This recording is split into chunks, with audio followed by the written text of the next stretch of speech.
আজকে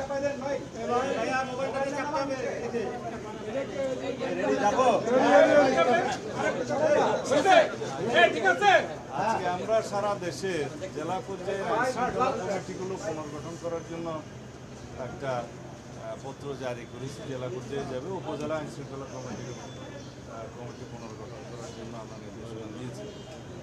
আর স্বরাষ্ট্র মন্ত্রণালয়ে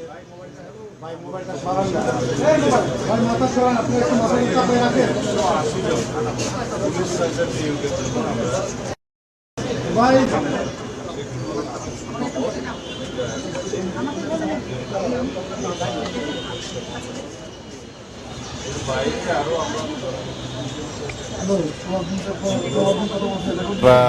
অর্থ মন্ত্রণালয়ের ক্লিয়ারেন্স পেলে খুব শিগগিরই আমরা প্ল্যান করতেছি আরও 10,000 নতুন কনস্টেবল নিয়োগ করা হবে দ্রুততার সাথে।